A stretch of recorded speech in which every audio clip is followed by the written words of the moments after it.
34,000 feet over the Front Range of the Rocky Mountains, a Boeing 737 drops its left wing. Warning chimes stab the night.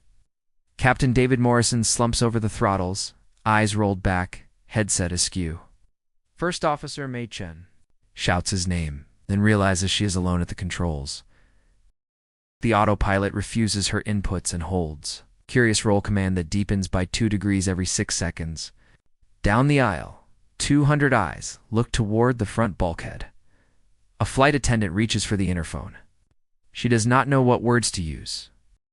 Intercom tone. Attention passengers, if anyone on board is a licensed pilot, please identify yourself. Row 22. Seat D. Alex Walker freezes with one hand on a paperback novel about mountain climbing. He breathes once, twice, stands, and raises a shaky hand. Alex is 26. A recent graduate of Rocky Mountain Connect's Regional Airline Academy. 320 command hours.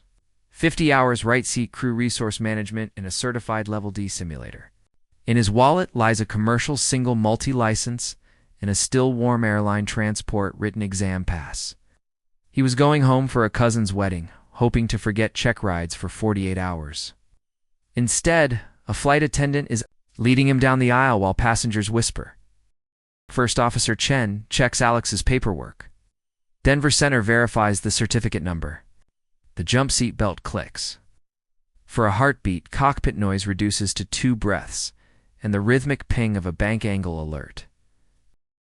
Alex scans. Bank 23 left. Autopilot and control wheel steering roll sub mode. Roll servo chatter. Fuel flow up by 600 kilos per hour. Cabin altitude 7,100 feet. Pressurization normal. Calls for circuit breaker 315. Left flight control computer. Chen pulls. The roll servo dies. Wings ease level at flight level 340. Alex remembers instructor Captain Lopez. Stall recovery simulation. Checklists are parachutes. Lopez barked. Either you speak them, or gravity solves the Lesson for you? That line floats above every alarm. They slide Captain Morrison's seat back. Belt him. Place an oxygen mask.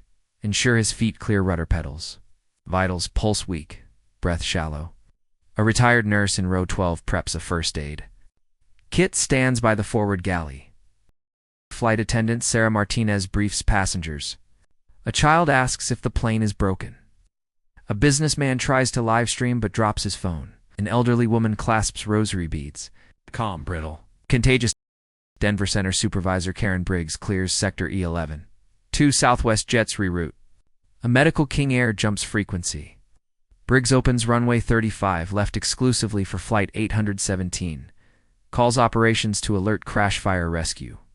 Simultaneously, she instructs the weather desk to update shear reports every 5 minutes. Descending. Through FL 300, anti-ice on. OAT, -41. Alex selects auto brake med and calculates landing distance, 6,300 feet. With runway length 12,000 feet, plenty. Denver Addis reports, wind 210 at 32 gust 40, overcast 2,000, blowing snow. Cabin. Crew braces for turbulence. Another memory. Alex, drenched in sweat, fighting a left engine flame out in the simulator. Instructor Lopez pauses the motion platform, asks, "Why did you forget to call the fuels?" Alex could not answer then. Now he pages through the quick reference handbook without missing a beat. Descending through flight level 180, engine vibration spikes, ice accretes on inlets. Alex commands engine anti-ice valves open, wing anti-ice on. N1 rises by 3%, fuel burn climbs, but the rumble disappears. He notes the numbers on the scratch pad, cross-references QRH table 83. Denver approach, flight 817, descend and maintain 7,000. Turn right heading 090, expect ILS 35 left, wind 210. At 3, to gust 40, braking action fair, Alex acknowledges. Chen slows to 250 knots. Row 18, a young couple grips hands, promises to visit parents more often. Row 28, a college student writes, I was brave in a notes app, then deletes it. Cabin temperature feels colder. Though the packs hold steady. Chen's internal dialogue. She has 1,600 hours total time, not yet ATP. She thinks of every systemic failure lecture. She realizes she is living the example future students will study. She tells Alex, quietly, "Thanks for being here." Alex answers, "Let's land first. Thank me later." Glide slope alive at 7.5 nautical miles. Alex arms approach mode. Crosswind pushes nose right 15 degrees.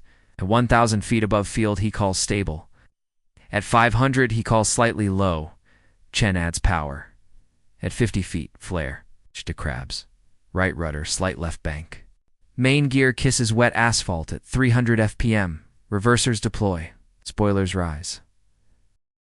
As nose gear lowers, a wave of applause surges from the cabin. Wind buffets the fuselage, but the jet rolls true. Speed bleeds to 70 knots. Jen disengages auto brake. Asks Alex to monitor brake temps. They vacate at taxiway November. Fire rescue trucks pace them, lights painting the snow red and blue. Paramedics board through R2. Captain Morrison stretchered, pulse at 78 and rising. A nurse. Begins nitro under protocol. Sarah Martinez finally exhales a shaky breath, tears freezing on cheeks in the winter air. In Operations Center, FAA reps pull CVR data. They hear calm checklist calls, decisive breaker pull, correct phraseology. The report summary will read: action, consistent with QRH, decisive, with an envelope. Back. Insurance adjusters smile quietly. The union safety officer takes detailed notes.